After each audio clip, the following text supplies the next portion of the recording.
Hi, my name is Dr. Joe Dispenza.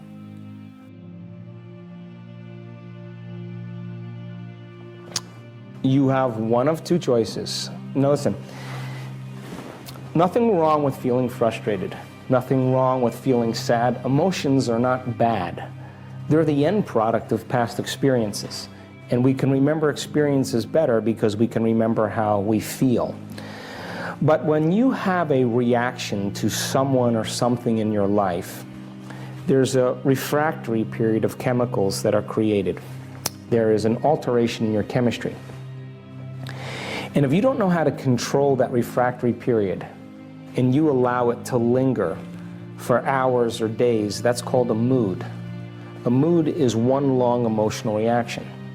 If you keep that refractory period going for weeks or months, that's called a temperament. So I say, why are you so frustrated? Well, I lost everything 6 months ago and I'm living by the same emotional reaction. If you keep that emotional reaction going for years on end, that's called a personality trait. So most people's personalities are defined by the emotions that they memorized. And so you would say, why are you so frustrated? Well, I'm frustrated because I lost everything 9 months ago, or 2 years ago, or 5 years ago.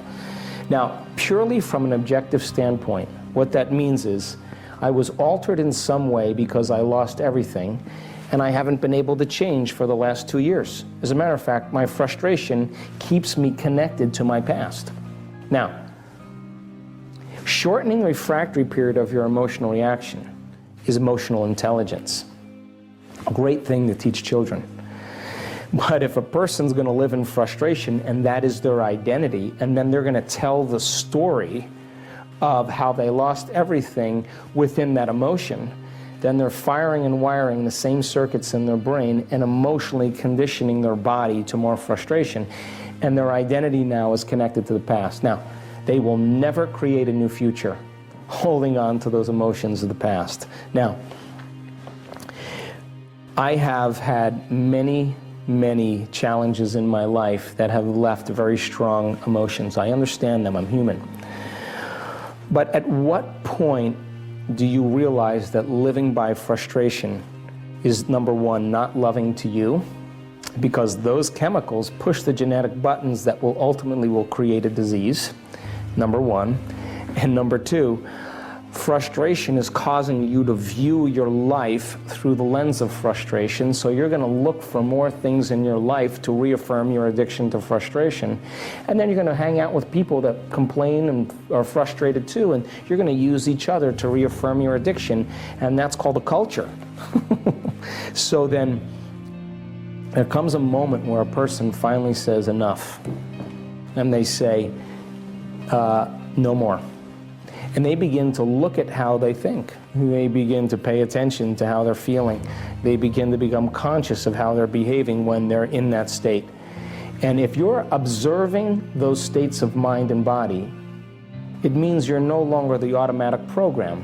You're the consciousness now observing the program, and that's when you begin to objectify your subjective self. You're the observer of the self, which means you're no longer the addiction or the biology, the program that you're rooted in.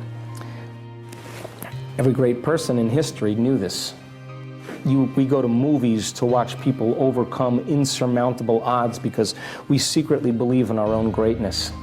So whether I'm talking to a CEO of a company or to a prison inmate or the janitor that's sweeping the floor in a school, everybody secretly believes in their own greatness. And when you realize that that frustration is keeping you anchored to the past, and you realize that there's a whole lot of future for you to create, when you can really reason that in your mind, you'll say, what is this frustration worth to me? And when you begin to break free of it, you will be liberated and new opportunities will come into your life. So again, study the knowledge that shows you that there are future possibilities. Nelson Mandela, he had a whole lot of reasons to hate. He had a whole lot of reasons to be frustrated. Had a whole lot of reasons to be judgmental. 27 years in prison, sooner or later he realized, I got to be creative here. You know, first 10 years of his life, he said, I'm never going to get out of here. I'm never going to get out of here. I'm never going to get out of here. And he was creating the emotions of hatred and anger. He's looking outside his prison after 10 years. And he said his heart spoke to him. And all of a sudden, it said, maybe you could get out of here. What if you could get out of here? And he started thinking, how could I get out of here? How could I get out of here? Ask the frontal lobe question.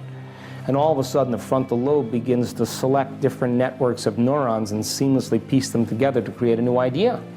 And he says, I'm going to write letters to the United States on apartheid and anti-apartheid.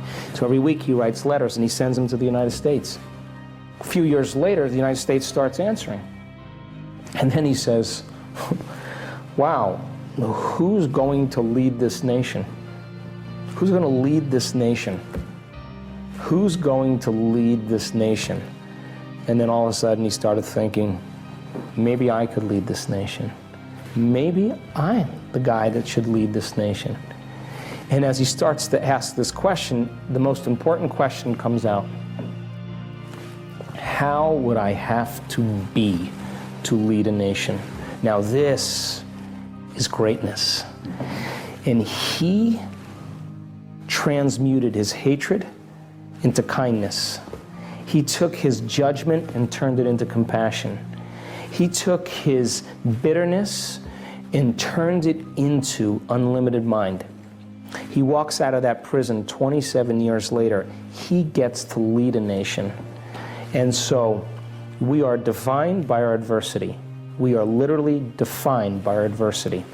And if you can't take a past experience and transmute that emotion into wisdom, then you will never evolve in one lifetime. So there are people in the world that have it harder than us, that confront adversity every single day. And if you can't see that your frustration is still keeping you to the past, then you will only create more of the past. When you realize that that frustration can be transmuted into something else and that you tell the story of your own transformation one day, now you're liberated, and everybody can do that in this world.